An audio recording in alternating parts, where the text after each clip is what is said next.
ನಿನ್ನೆ ಸಂಜೆ ಹಾಗೂ ತಡರಾತ್ರಿ ಹಲವೆಡೆ ಮುಂಗಾರು ತಂಪೆರೆದಿದೆ.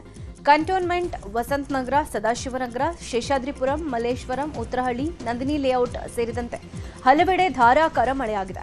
ರಸ್ತೆ ಮೇಲೆ ನೀರು ನಿಂತ ಪರಿಣಾಮ ವಾಹನ ಸವಾರರು ಪರದಾಡಿದ್ದಾರೆ. ಮುಂದಿನ 5 ದಿನ ರಾಜ್ಯಾದ್ಯಂತ ಮಳೆ ಮುನ್ಸೂಚನೆ ಹವಾಮಾನ ಇಲಾಖೆ ಕೊಟ್ಟಿದೆ. ಉತ್ತರ ಒಳನಾಡು ಪ್ರದೇಶಗಳಿಗೆ ಯೆಲ್ಲೋ ಅಲರ್ಟ್ ಘೋಷಣೆ ಮಾಡಿದೆ. ದಕ್ಷಿಣ ಒಳನಾಡಿಗೆ ಸಾಧಾರಣ ಮಳೆ ಸಾಧ್ಯತೆ ಇದೆ. ಎಲೆಕ್ಟ್ರಾನಿಕ್ ಸಿಟಿ ಭಾಗದಲ್ಲೂ ನಿರಂತರ ಮಳೆಯಾಗಿದೆ. ಮಳೆಯಿಂದಾಗಿ ರಸ್ತೆ ಮೇಲೆ ಅಂದಾಜು 3 ಅಡಿಯಷ್ಟು ನೀರು ನಿಂತ ಪರಿಣಾಮ ವಾಹನ ಸವಾರರು ಪರದಾಡಿದ್ದಾರೆ. ನೀರು ನಿಂತ ರಸ್ತೆಯಲ್ಲೇ ಜನ ಸರ್ಕಸ್ ಮಾಡಿದ್ದಾರೆ. ಕೋಲಾರ ಜಿಲ್ಲೆಯ ಹಲವೆಡೆ ಧಾರಾಕಾರ ಮಳೆ ಸುರಿದಿದೆ. ಕೋಲಾರ, ಮಾಲೂರು, ಶ್ರೀನಿವಾಸಪುರ ತಾಲೂಕಿನಲ್ಲಿ ಜೋರು ಮಳೆಯಾಗಿದೆ. ಮಳೆಯಿಂದಾಗಿ ಕೋಲಾರ ನಗರದ ಖಾದ್ರಿಪುರ ರೈಲ್ವೆ ಅಂಡರ್ಪಾಸ್ ಜಲಾವೃತವಾಗಿದೆ. ಪರಿಣಾಮ ಕಾರಂಜಿಕಟ್ಟೆ ಹಾಗೂ ಖಾದ್ರಿಪುರ ಬಡಾವಣೆ ನಡುವೆ ವಾಹನ ಸಂಚಾರ ಸ್ಥಗಿತಗೊಂಡಿದೆ. ಅವೈಜ್ಞಾನಿಕವಾಗಿ ನಿರ್ಮಿಸಿರುವ ಅಂಡರ್ಪಾಸ್ನಲ್ಲಿ 4 ಅಡಿಗಳಷ್ಟು ಎತ್ತರ ನಿಂತು ಅವಾಂತರ ಉಂಟಾಗಿದೆ. ಖಾತೆ ಹಂಚಿಕೆ ಟ್ರಬಲ್ ನಡುವೆ ದೆಹಲಿಗೆ ತೆರಳಿದ್ದ ಸಿಎಂ ಡಿಕೆ ಶಿವಕುಮಾರ್ ಬೆಂಗಳೂರಿಗೆ ವಾಪಸ್ ಆಗಿದ್ದಾರೆ. ನಿನ್ನೆ ಸದಾಶಿವನಗರ ನಿವಾಸಕ್ಕೆ ಬಂದ ಡಿಕೆ ಶಿವಕುಮಾರ್ ತುಂತುರು ಮಳೆ ಇದ್ದ ಕಾರಣ ಯಾವುದೇ ಪ್ರತಿಕ್ರಿಯೆ ಕೊಟ್ಟಿಲ್ಲ. ಏರ್ಪೋರ್ಟ್ನಿಂದ ಸೀದಾ ಸದಾಶಿವನಗರದ ತಮ್ಮ ನಿವಾಸಕ್ಕೆ ತೆರಳಿದ್ದಾರೆ. 2-3 ದಿನಗಳಿಂದ ನವದೆಹಲಿ ಪ್ರವಾಸದಲ್ಲಿದ್ದ ಸಿಎಂ ಡಿಕೆ ಶಿವಕುಮಾರ್ ಕೇಂದ್ರ ಗೃಹ ಸಚಿವ ಅಮಿತ್ ಶಾರನ್ನ ಭೇಟಿಯಾಗಿದ್ದಾರೆ. ಸಿಎಂ ಡಿಕೆ ಶಿವಕುಮಾರ್ಗೆ ಅಮಿತ್ ಶಾ ಶುಭಾಶಯ ಕೋರಿ ಸ್ವಾಗತ ಮಾಡಿದ್ದಾರೆ. ಇದೇ ವೇಳೆ ರಾಜ್ಯದ ಅಭಿವೃದ್ಧಿಗೆ ಕೇಂದ್ರದ ಸಹಕಾರ ಬೇಕು ಅಂತ ಅಮಿತ್ ಶಾಗೆ ಡಿಕೆಶಿ ಮನವಿ ಮಾಡಿದರು. 3 ದಿನಗಳ ಭೇಟಿಯಲ್ಲಿ ಹಲವು ಕೇಂದ್ರ ಸಚಿವರನ್ನ ಭೇಟಿಯಾಗಿ ರಾಜ್ಯಕ್ಕೆ ಅನುದಾನ ಸೇರಿದಂತೆ ಹಲವು ನೀರಾವರಿ ಯೋಜನೆಗಳ ಜಾರಿಗೆ ಸಹಕಾರ ಕೋರಿದ್ದಾರೆ. ತಮಿಳುನಾಡು ಮುಖ್ಯಮಂತ್ರಿ ವಿಜಯ್ ನಿನ್ನೆ ಉಡುಪಿ ಜಿಲ್ಲೆಯ ಕೊಲ್ಲೂರು ಮೂಕಾಂಬಿಕಾ ದೇವಸ್ಥಾನಕ್ಕೆ ಭೇಟಿ ಕೊಟ್ಟು ವಿಶೇಷ ಪೂಜೆ ಸಲ್ಲಿಸಿದ್ದಾರೆ. ದೇವಸ್ಥಾನದ ಸಂಪ್ರದಾಯದಂತೆ ಶರ್ಟ್ ಬಿಚ್ಚಿ ಶಲ್ಯ ಧರಿಸಿ ದೇವಸ್ಥಾನ ಪ್ರವೇಶಿಸುವ ಮೂಲಕ ಸಿಎಂ ವಿಜಯ್ ಶಿಷ್ಟಾಚಾರ ಪಾಲನೆ ಮಾಡಿದರು.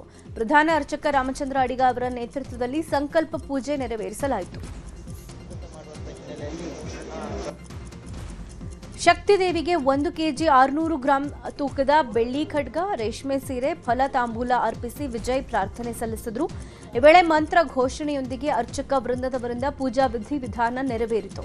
ದೇಗುಲದಲ್ಲಿ ಖಡ್ಗ ಸಮರ್ಪಣೆ ಮಾಡಿರುವ ಬಗ್ಗೆ ಪ್ರಧಾನ ಅರ್ಚಕ ರಾಮಚಂದ್ರ ಅಡಿಗ ನ್ಯೂಸ್ 18 ಜೊತೆ ಮಾತನಾಡಿದ್ದಾರೆ. ಸಣ್ಣ ಗಾತ್ರದ ಬೆಳ್ಳಿಯ ಖಡ್ಗವನ್ನ ವಿಜಯ್ ಅರ್ಪಿಸಿದ್ದಾರೆ.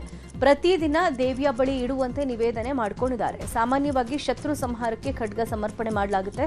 ವಿಜಯದ ಸಂಕೇತವಾಗಿಯೂ ಖಡ್ಗವನ್ನ ಸಮರ್ಪಿಸಲಾಗುತ್ತೆ. ನಾವು ಸಂಕಲ್ಪ ಮಾಡಿ ವಿಜಯದ್ವಾರವನ್ನ ವಿಜಯ್ಗೆ ನೀಡಿದ್ದೀವಿ ಅಂತ ಹೇಳಿದ್ರು.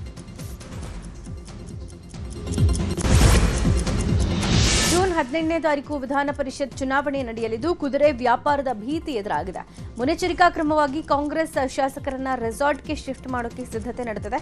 ಚುನಾವಣೆಗೂ 2 ದಿನ ಮುಂಚೆನೆ ಅಂದ್ರೆ ಜೂನ್ 16ನೇ ತಾರೀಕು ಎಲ್ಲ ಕಾಂಗ್ರೆಸ್ ಶಾಸಕರನ್ನ ಬಿಡದಿ ಬಳಿಯ ರೆಸಾರ್ಟ್ಗೆ ಶಿಫ್ಟ್ ಮಾಡೋಕೆ ಮಾಸ್ಟರ್ ಪ್ಲಾನ್ ಮಾಡಲಾಗಿದೆ. ಅಷ್ಟೇ ಅಲ್ಲ, ಜೂನ್ 16ರಂದೇ ರೆಸಾರ್ಟ್ನಲ್ಲಿ ಮಹತ್ವದ ಶಾಸಕಾಂಗ ಸಭೆಯನ್ನು ಕರೆಯಲಾಗಿದೆ. ಪರಿಷತ್ ಚುನಾವಣೆಯಲ್ಲಿ ಅಡ್ಡ ಮತದಾನದ ಭೀತಿ ಹಿನ್ನೆಲೆ ಜೆಡಿಎಸ್ ಅಲರ್ಟ್ ಆಗಿದೆ. ಅಡ್ಡ ಮತದಾನದ ಕುರಿತು ಕೇಂದ್ರ ಸಚಿವ ಎಚ್.ಡಿ. ಕುಮಾರಸ್ವಾಮಿ ತಮ್ಮ ಶಾಸಕರ ಜೊತೆಗೆ ಮಹತ್ವದ ಸಭೆ ನಡೆಸಿದ್ದಾರೆ.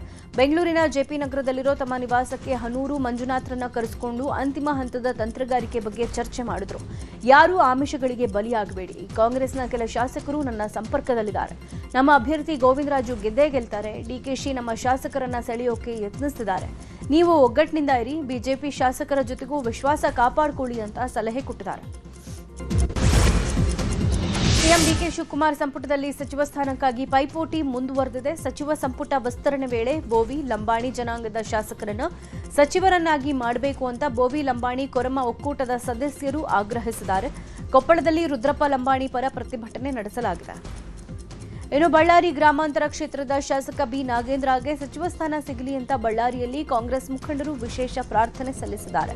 ಬಳ್ಳಾರಿ ನಗರದ ದಿವಾನೆ ಮಸ್ತಾನ್ ವಲಿ ಬಾಬಾ ದರ್ಗಾದಲ್ಲಿ ವಿಶೇಷ ಪ್ರಾರ್ಥನೆ ಸಲ್ಲಿಸಲಾಯಿತು. ಕೌಲ್ ಬಜಾರ್ ಪ್ರದೇಶದ ಮಹಾನಗರ ಪಾಲಿಕೆ ಸದಸ್ಯರು ಹಾಗೂ ಕಾಂಗ್ರೆಸ್ ಮುಖಂಡರ ನೇತೃತ್ವದಲ್ಲಿ ದರ್ಗಾದಲ್ಲಿ ಪೂಜೆ ಮಾಡಲಾಯಿತು. ಇನ್ನು ಪಾವಗಡ ಶಾಸಕ ಎಚ್.ವಿ. ವೆಂಕಟೇಶ್ ಅವರಿಗೆ ಸಚಿವ ಸ್ಥಾನ ಕೊಡಬೇಕು ಅಂತ ಇಮ್ಮಡಿ ಸಿದ್ದರಾಮೇಶ್ವರ ಭೋವಿ ಸಂಘದ ಮುಖಂಡರು ರಾಜ್ಯ ಸರ್ಕಾರವನ್ನ ಒತ್ತಾಯಿಸಿದ್ದಾರೆ. ತುಮಕೂರು ಜಿಲ್ಲೆಯ ಪಾವಗಡದ ಪ್ರವಾಸಿ ಮಂದಿರದಲ್ಲಿ ಜಂಟಿ ಸುದ್ದಿಗೋಷ್ಠಿ ನಡೆಸಿ ಮಾತನಾಡಿದ್ದಾರೆ. 5 ಬಾರಿ ಶಾಸಕರಾಗಿರುವ ಹಂಪನಗೌಡ ಬಾದರ್ಲಿಗೆ ಸಚಿವ ಸ್ಥಾನ ನೀಡುವಂತೆ ಆಗ್ರಹಿಸಿ ಕಾಂಗ್ರೆಸ್ ಕಾರ್ಯಕರ್ತರು ಅಭಿಮಾನಿಗಳು ಪಾದಯಾತ್ರೆ ನಡೆಸಿದ್ದಾರೆ. ರಾಯಚೂರು ನಗರದ ಎಪಿಎಂಸಿ ಗಣೇಶ ದೇವಸ್ಥಾನದಿಂದ ಪ್ರಾರಂಭವಾದ ಪಾದಯಾತ್ರೆ ಹೊಸಳ್ಳಿ ಕ್ಯಾಂಪ್, ಬಂಗಾರಿ ಕ್ಯಾಂಪ್ ಮೂಲಕ ಶಕ್ತಿಪೀಠ ಅಂಬಾಮಠಕ್ಕೆ ಬೃಹತ್ ಪಾದಯಾತ್ರೆ ನಡೆಯಿತು. ಈ ಬಾರಿ ಹಂಪನಗೌಡ ಬಾದರ್ಲಿಗೆ ಸಚಿವ ಸ್ಥಾನ ಕೊಡಬೇಕು ಅಂತ ಆಗ್ರಹಿಸಿದರು.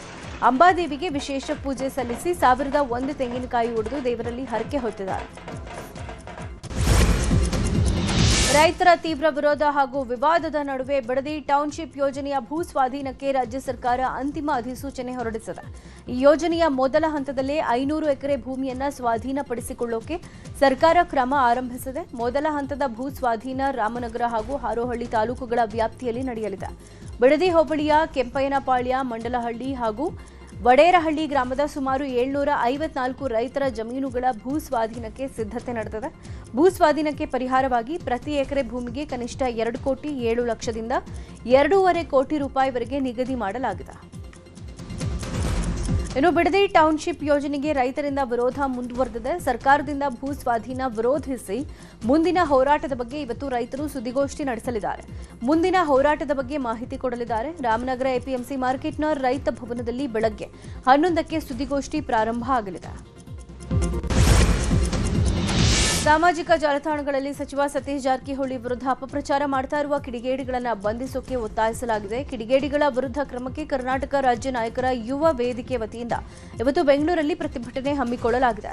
ಸಿದ್ದರಾಮಯ್ಯ ಹಾಗೂ ಸತೀಶ್ ಜಾರಕಿಹೊಳಿ ಇಬ್ಬರೂ ಕೂಡ ಚೆನ್ನಾಗಿದ್ದಾರೆ. ಸಿದ್ದರಾಮಯ್ಯ ಸಿಎಂ ಸ್ಥಾನದಿಂದ ಕೆಳಗಿಳಿಯೋಕೆ ಸತೀಶ್ ಜಾರಕಿಹೊಳಿನೇ ಕಾರಣ ಅಂತ ಅಪಪ್ರಚಾರ ಮಾಡಲಾಗ್ತಾ ಇದೆ. ಇದು ಸರಿಯಲ್ಲ ಅಂತ ಬೆಳಗ್ಗೆ 10:30ರಿಂದ ಟೌನ್ ಹಾಲ್ ಮುಂಭಾಗ ಪ್ರತಿಭಟನೆ ನಡೆಯಲಿದೆ. ರಾಜ್ಯದ ಹಲವೆಡೆ ಗೊಬ್ಬರ ಹಾಗೂ ಬಿತ್ತನೆ ಬೀಜ ಅಭಾವ ಎದುರಾಗಿದೆ. ಈ ನಡುವೆ ರೈತರಿಗೆ ಯಾವುದೇ ರೀತಿಯ ಷರತ್ತು ವಿಧಿಸದೆ ಮುಕ್ತವಾಗಿ ರಸಗೊಬ್ಬರ ವಿತರಣೆ ಮಾಡಬೇಕು ಅಂತ ಬಳ್ಳಾರಿಯಲ್ಲಿ ರೈತರು ಆಗ್ರಹಿಸಿದ್ದಾರೆ. ರಸಗೊಬ್ಬರಗಳ ಕೃತಕ ಅಭಾವ ಸೃಷ್ಟಿಸಿ ಬೆಲೆ ಏರಿಕೆ ಮಾಡ್ತಾ ಇರುವ ಕ್ರಮವನ್ನು ತಕ್ಷಣ ನಿಲ್ಲಿಸಬೇಕು ಅಂತ ರಾಜ್ಯ ರೈತ ಸಂಘ ಹಾಗೂ ಹಸಿರು ಸೇನೆ ಕಾರ್ಯಕರ್ತರು ಬೈಕ್ ರ್ಯಾಲಿ ನಡೆಸಿ ಪ್ರತಿಭಟನೆ ಮಾಡಿದ್ದಾರೆ. ನಗರದ ಬಳ್ಳಾರಿ ಹೆಲ್ತ್ ಸಿಟಿಯಿಂದ ಆರಂಭವಾದ ಬೈಕ್ ರ್ಯಾಲಿ ಜಿಲ್ಲಾಧಿಕಾರಿ ಕಚೇರಿಗೆ ತಲುಪಿತು. ಜಿಲ್ಲಾಧಿಕಾರಿ ಮೂಲಕ ರಾಜ್ಯ ಹಾಗೂ ಕೇಂದ್ರ ಸರ್ಕಾರಕ್ಕೆ ಹಕ್ಕುತ್ತಾಯ ಪತ್ರ ಸಲ್ಲಿಸಲಾಯಿತು. ಐಎಎಸ್ ಅಧಿಕಾರಿ ರೋಹಿಣಿ ಸಿಂಧೂರಿಯಾ ಹಾಗೂ ಐಪಿಎಸ್ ಅಧಿಕಾರಿ ಡಿ ರೂಪಾ ನಡುವಿನ ಜಗಳಕ್ಕೆ ಬ್ರೇಕ್ ಹಾಕೋಕೆ ಸುಪ್ರೀಂ ಕೋರ್ಟ್ ಮುಂದಾಗಿದೆ. ಇಬ್ಬರು ಮಹಿಳಾ ಅಧಿಕಾರಿಗಳ ರಾಜಿಗೆ ಕೋರ್ಟ್ ನ್ಯಾಯಾಧೀಶರನ್ನ ನೇಮಿಸಿದೆ. ಸಂಧಾನಕಾರರಾಗಿ ಜಸ್ಟಿಸ್ ಕುರಿಯನ್ ಜೋಸೆಫ್ ಅವರನ್ನ ನೇಮಿಸಲಾಗಿದೆ. ಇಬ್ಬರ ನಡುವಿನ ಮಾನನಷ್ಟ ಮೊಕದ್ದಮೆ ಕೇಸ್ನಲ್ಲಿ ಸಂಧಾನಕ್ಕೆ ಸೂಚನೆ ಕೊಡಲಾಗಿದೆ. ಕೋರ್ಟ್ನ ಹೊರಗಡೆ ಇಬ್ಬರೂ ಕೂತು ಮಾತನಾಡಿ ವಿವಾದ ಬಗೆಹರಿಸಿಕೊಳ್ಳಿ ಅನ್ನುವ ಸುಪ್ರೀಂ ಕೋರ್ಟ್ ನಿರ್ದೇಶನಕ್ಕೆ ರೋಹಿಣಿ ಸಿಂಧೂರಿ ಒಪ್ಪಿಗೆ ಸೂಚಿಸಿದ್ದಾರೆ ಎನ್ನಲಾಗಿದೆ. ಹೀಗಾಗಿ ಶೀಘ್ರದಲ್ಲೇ ಜಸ್ಟಿಸ್ ಕುರಿಯನ್ ಜೋಸೆಫ್ ನೇತೃತ್ವದಲ್ಲಿ ಸಂಧಾನ ಸಭೆ ನಡೆಯುವ ಸಾಧ್ಯತೆ ಇದೆ. ಬೆಂಗಳೂರಲ್ಲಿ ಬಾಲಕಿ ವೆನೆಲಾ ಕೊಲೆ ಪ್ರಕರಣಕ್ಕೆ ಸಂಬಂಧಪಟ್ಟಂತೆ ಮಹತ್ವದ ಬೆಳವಣಿಗೆ ಆಗಿದೆ. ವೆನೆಲಾ ಕೊಲೆ ಕೇಸ್ನಲ್ಲಿ 3 ಪೊಲೀಸರನ್ನು ಅಮಾನತು ಮಾಡಲಾಗಿದೆ. ಕಾಡುಗೋಡಿ ಇನ್ಸ್ಪೆಕ್ಟರ್ ರಂಗಸ್ವಾಮಿ, ಪಿಎಸ್ಐ ನಿಂಗರಾಜು, ಓರ್ವ ಕಾನ್ಸ್ಟೇಬಲ್ ಅನ್ನ ಸಸ್ಪೆಂಡ್ ಮಾಡಿ ಕಮಿಷನರ್ ಆದೇಶ ಹೊರಡಿಸಿದ್ದಾರೆ.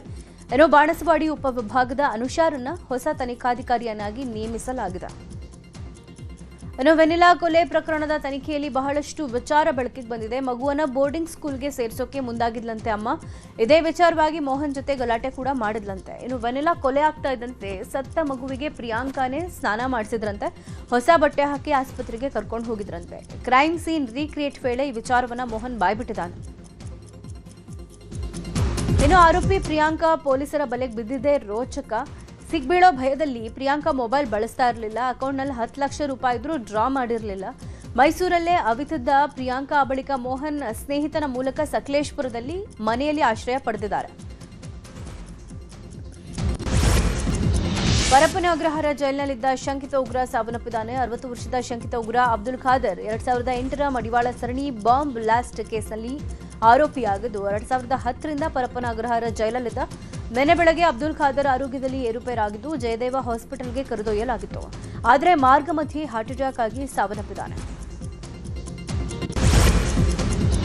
ಬೆಂಗಳೂರಿನ ಯಶವಂತಪುರದ ಗೋಡೌನ್ನಲ್ಲಿ 240 ಕ್ವಿಂಟಾಲ್ ಪಡಿತರ ಅಕ್ಕಿ ಮೂಟೆಗಳು ನಾಪತ್ತೆಯಾಗಿವೆ. ದಿಢೀರಂತ ದಾಳಿ ಮಾಡಿದ ನ್ಯಾಯಮೂರ್ತಿ ಬಿಎಸ್ ಪಾಟೀಲ್ ಗೋಡೌನ್ ಸಿಬ್ಬಂದಿಗೆ ತರಾಟೆಗೆ ತೆಗೆದುಕೊಂಡಿದ್ದಾರೆ. ಅಧಿಕಾರಿಗಳು ಗೋಡೌನ್ನಲ್ಲಿರುವ ಮೂಟೆಗಳ ಲೆಕ್ಕ ಪರಿಶೀಲನೆ ಮಾಡಿದ್ದಾರೆ. 100 ಕ್ವಿಂಟಾಲ್ ಪಡಿತರ ಅಕ್ಕಿ ಖಾಸಗಿ ವಲಯಕ್ಕೆ ಮಾರಾಟ ಆಗಿರುವುದು ಪತ್ತೆಯಾಗಿದೆ. ಬಿಲ್ ಇಲ್ಲದೆ ಅಕ್ಕಿ ಮೂಟೆಗಳನ್ನು ಖಾಸಗಿ ಕಂಪನಿಗಳಿಗೆ ಮಾರಾಟ ಮಾಡಲಾಗಿದೆ. ಬೀದರ್ ಗ್ರಾಮೀಣ ಠಾಣೆಯ ಪೊಲೀಸರು ಭರ್ಜರಿ ಕಾರ್ಯಾಚರಣೆ ನಡೆಸಿದ್ದಾರೆ. ಅಕ್ರಮವಾಗಿ ಗಾಂಜಾ ಸಾಗಿಸ್ತಾ ಇದ್ದ ಇಬ್ಬರು ಆರೋಪಿಗಳನ್ನು ಬಂಧಿಸಿದ್ದಾರೆ. ಆರೋಪಿಗಳಿಂದ 5.88 ಲಕ್ಷ ಮೌಲ್ಯದ 11 ಕೆಜಿ 775 ಗ್ರಾಂ ಗಾಂಜಾ ಹಾಗೂ ಕೃತ್ಯಕ್ಕೆ ಬಳಸಿದ ದ್ವಿಚಕ್ರ ವಾಹನ ಸೇರಿದಂತೆ ಒಟ್ಟು 6.38 ಲಕ್ಷ ರೂಪಾಯಿ ಮೌಲ್ಯದ ವಸ್ತುಗಳನ್ನು ವಶಪಡಿಸಿಕೊಂಡಿದ್ದಾರೆ. ಇನ್ನು ಒಣ ಗಾಂಜಾವನ್ನು ಅಕ್ರಮವಾಗಿ ಸಂಗ್ರಹಿಸಿಟ್ಟಿದ್ದ ಯುವಕನೊಬ್ಬನನ್ನು ಬೆಂಗಳೂರು ಗ್ರಾಮಾಂತರ ಜಿಲ್ಲೆಯ ದೊಡ್ಡಬಳ್ಳಾಪುರ ನಗರ ಪೊಲೀಸರು ಬಂಧಿಸಿದ್ದಾರೆ. ಉತ್ತರ ಪ್ರದೇಶ ಮೂಲದ 23 ವರ್ಷದ ಮುಷರಫ್ ಅಲಿ ಬಂಧಿತ ಆರೋಪಿ ಗಾಂಜಾ ಮಾರಾಟ ಮಾಡೋ ಉದ್ದೇಶದಿಂದ ಯುಪಿಯಿಂದ ದೊಡ್ಡಬಳ್ಳಾಪುರಕ್ಕೆ ತಂದು ತನ್ನ ಮನೆಯಲ್ಲಿ 6 ಕೆಜಿ 126 ಗ್ರಾಂ ಒಣ ಗಾಂಜಾ ಸಂಗ್ರಹಿಸಿಟ್ಟಿದ್ದಂತೆ. ಹಿಂದೂ ಧರ್ಮದ ಬಗ್ಗೆ ಅವಹೇಳನಕಾರಿ ಭಾಷಣ ಮಾಡಿದ ಆರೋಪ ಹಿನ್ನೆಲೆ ಪ್ರೊಫೆಸರ್ ಕೆಎಸ್ ಭಗವಾನ್ ವಿರುದ್ಧ ದೂರು ದಾಖಲಾಗಿದೆ. ಕೆಎಸ್ ಭಗವಾನ್ ವಿರುದ್ಧ ಸಿಕೆ ಅಚ್ಚುಕಟ್ಟು ಠಾಣೆಗೆ ಎಚ್ಎಂ ಸುರೇಶ್ ಅನ್ನೋರು ದೂರು ಕೊಟ್ಟಿದ್ದಾರೆ. ಕರ್ನಾಟಕ ದಲಿತ ಸಂಘರ್ಷ ಸಮಿತಿ ಆಯೋಜಿಸಿದ್ದ ಕಾರ್ಯಕ್ರಮದಲ್ಲಿ ಪ್ರೊಫೆಸರ್ ಕೆಎಸ್ ಭಗವಾನ್ ಮಾತನಾಡಿ ವಿವಾದಾತ್ಮಕ ಹೇಳಿಕೆ ಕೊಟ್ಟಿದ್ದಾರೆ. ದಶರಥನ ತಂದೆಗೆ ಶ್ರೀರಾಮಚಂದ್ರ ಹುಟ್ಟಿದವನಲ್ಲ, ಪುತ್ರ ಕಾಮೇಷ್ಟಿ ಯಾಗದಲ್ಲಿ ರಾಣಿಯರ ಜೊತೆಗೆ ಮಲಗಬೇಕಿತ್ತು. ರಾಮನು ಪುರೋಹಿತರಿಗೆ ಹುಟ್ಟಿದವನು, ಹಿಂದೂ ದೇವರಿಗೆ ಪೂಜೆ ಮಾಡಬಾರದು ಅಂತ ಕೆಎಸ್ ಭಗವಾನ್ ಹೇಳಿದ್ದಾರೆ. ಟಿಎಂಸಿ ಮುಖ್ಯಸ್ಥೆ ಹಾಗೂ ಪಶ್ಚಿಮ ಬಂಗಾಳದ ಮಾಜಿ ಮುಖ್ಯಮಂತ್ರಿ ಮಮತಾ ಬ್ಯಾನರ್ಜಿ ವಿರುದ್ಧ ಎಫ್ಐಆರ್ ದಾಖಲಾಗಿದೆ. ಈ ವರ್ಷದ ವಿಧಾನಸಭಾ ಚುನಾವಣೆಯ ರ್ಯಾಲಿಯಲ್ಲಿ ಕೋಮುವಾದಿ ಹಾಗೂ ಪ್ರಚೋದನಾತ್ಮಕ ಹೇಳಿಕೆ ನೀಡಿದ ಆರೋಪದ ಮೇಲೆ ಪೊಲೀಸರು ಎಫ್ಐಆರ್ ದಾಖಲಿಸಿದ್ದಾರೆ. ಕೋಲ್ಕತಾದ ಹೇರ್ ಸ್ಟ್ರೀಟ್ ಪೊಲೀಸ್ ಠಾಣೆಯಲ್ಲಿ ಪ್ರಕರಣ ದಾಖಲಾಗಿದೆ. ಪಶ್ಚಿಮ ಬಂಗಾಳದ ಕೋಲ್ಕತಾ ವ್ಯಾಪ್ತಿಯ ಅಲಿಪೋರ್ ಪ್ರದೇಶದಲ್ಲಿ ಭೀಕರ ಅಗ್ನಿ ದುರಂತ ಸಂಭವಿಸಿದೆ. 9 ಅಂತಸ್ತಿನ ಸರ್ಕಾರಿ ಕಟ್ಟಡಕ್ಕೆ ಬೆಂಕಿ ಬಿದ್ದು 3,000ಕ್ಕೂ ಅಧಿಕ ಇವಿಎಂ ಯಂತ್ರಗಳು ನಾಶ ಆಗಿವೆ. ಇತ್ತೀಚೆಗೆ ನಡೆದ ವಿಧಾನಸಭಾ ಚುನಾವಣೆಯಲ್ಲಿ ಈ ಇವಿಎಂ ಯಂತ್ರಗಳನ್ನು ಬಳಸಲಾಗಿತ್ತು ಎನ್ನಲಾಗಿದೆ. ಮಧ್ಯಪ್ರಾಚ್ಯದ ಯುದ್ಧವನ್ನು ಅಂತ್ಯಗೊಳಿಸುವ ನಿಟ್ಟಿನಲ್ಲಿ ಇರಾನ್ ಜೊತೆಗಿನ ಶಾಂತಿ ಒಪ್ಪಂದ ಅಂತಿಮ ಹಂತಕ್ಕೆ ತಲುಪಿದೆ ಅಂತ ಅಮೆರಿಕ ಅಧ್ಯಕ್ಷ ಡೊನಾಲ್ಡ್ ಟ್ರಂಪ್ ಹೇಳಿಕೆ ಕೊಟ್ಟಿದ್ದಾರೆ. ಇರಾನ್ನ ಉನ್ನತ ನಾಯಕರೊಂದಿಗೆ ಮಾತುಕತೆ ನಡೆಸಲಾಗಿದೆ. ಕೆಲವೇ ದಿನಗಳಲ್ಲಿ ಒಪ್ಪಂದಕ್ಕೆ ಸಹಿ ಬೀಳುತ್ತೆ. ಇವತ್ತಿನಿಂದಲೇ ಇರಾನ್ ಮೇಲಿನ ಬಾಂಬ್ ದಾಳಿ ಮತ್ತು ಮಿಲಿಟರಿ ಸ್ಟ್ರೈಕ್ಗಳನ್ನು ರದ್ದುಗೊಳಿಸ್ತೀನಿ ಅಂತ ಟ್ರಂಪ್ ಮಾಹಿತಿ ಕೊಟ್ಟಿದ್ದಾರೆ. ಯುದ್ಧ ಅಂತ್ಯಗೊಳಿಸುವ ಟ್ರಂಪ್ ಅವರ ಹೇಳಿಕೆಯನ್ನ ಇರಾನ್ ತಳ್ಳಿ ಹಾಕಿದೆ. ಒಪ್ಪಂದದ ಕುರಿತು ತಾವು ಯಾವುದೇ ಅಂತಿಮ ನಿರ್ಧಾರಕ್ಕೆ ಬಂದಿಲ್ಲ ಅಂತ ಇರಾನ್ ಸ್ಪಷ್ಟಪಡಿಸಿದೆ. ಇರಾನ್ ತನ್ನ ಗಡಿರೇಖೆಗಳನ್ನು ಮೀರಿ ಯಾವುದೇ ರಾಜಿ ಮಾಡಿಕೊಳ್ಳೋದಿಲ್ಲ ಅಂತ ಹೇಳಿದೆ. ಈ ಒಪ್ಪಂದದ ಕುರಿತು ಇನ್ನೂ ಯಾವುದೇ ಅಂತಿಮ ತೀರ್ಮಾನಕ್ಕೆ ಬಂದಿಲ್ಲ ಅಂತ ಇರಾನ್ ವಿದೇಶಾಂಗ ವಕ್ತಾರ ಇಸ್ಮಾಯಿಲ್ ಬಫೇಯಿ ಹೇಳಿದ್ದಾರೆ. ಭಾರತ ಅಫ್ಘಾನಿಸ್ತಾನ ನಡುವಿನ ಏಕದಿನ ಸರಣಿ ಇವತ್ತಿನಿಂದ ಆರಂಭಗೊಳ್ಳಲಿದೆ. ಧರ್ಮಶಾಲಾದಲ್ಲಿ ಮೊದಲ ಪಂದ್ಯ ನಡೆಯಲಿದೆ. 2027ರ ಏಕದಿನ ವಿಶ್ವಕಪ್ಗೆ ಬಲಿಷ್ಠ ತಂಡವನ್ನು ಕಟ್ಟೋಕೆ ಭಾರತ ಈ ಸರಣಿಯನ್ನು ಬಳಸಿಕೊಳ್ಳಲಿದೆ. ವಿರಾಟ್ ಕೊಹ್ಲಿ ಸೇರಿದಂತೆ ಕೆಲ ಹಿರಿಯ ಆಟಗಾರರ ಅನುಪಸ್ಥಿತಿಯಲ್ಲಿ ಟೀಂ ಇಂಡಿಯಾ ಕಣಕ್ಕಿಳಿತಾ ಇದೆ. ಕೊಹ್ಲಿ ಇಲ್ಲದೇ ಇರೋ ಕಾರಣ 3ನೇ ಕ್ರಮಾಂಕದಲ್ಲಿ ಇಶಾನ್ ಕಿಶನ್ ಆಡೋ ನಿರೀಕ್ಷೆ ಇದೆ. ನ್ಯೂಜಿಲೆಂಡ್ ತಂಡದ ಸ್ಟಾರ್ ಆಟಗಾರ ಕೆನ್ ವಿಲಿಯಮ್ಸನ್ ಅಂತಾರಾಷ್ಟ್ರೀಯ ಕ್ರಿಕೆಟಿಗ ನಿವೃತ್ತಿ ಘೋಷಿಸಿದ್ದಾರೆ. ಕ್ರಿಕೆಟ್ನ ಎಲ್ಲಾ ಮಾದರಿಯ 378 ಪಂದ್ಯಗಳನ್ನು ಆಡಿರುವ ವಿಲಿಯಮ್ಸನ್ ಇಂಗ್ಲೆಂಡ್ ವಿರುದ್ಧದ ಸರಣಿ ಮಧ್ಯೆಯೇ ನಿವೃತ್ತಿಯ ನಿರ್ಧಾರಕ್ಕೆ ಬಂದಿದ್ದಾರೆ. ಇಂಗ್ಲೆಂಡ್ನ ಲಾರ್ಡ್ಸ್ ಮೈದಾನದಲ್ಲಿ ವಿಲಿಯಮ್ಸನ್ ಕೊನೆ ಪಂದ್ಯವನ್ನು ಆಡುವ ಮೂಲಕ ಅಂತಾರಾಷ್ಟ್ರೀಯ ಕ್ರಿಕೆಟ್ಗೆ ನಿವೃತ್ತಿ ಘೋಷಣೆ ಮಾಡುತ್ತಿದ್ದಾರೆ.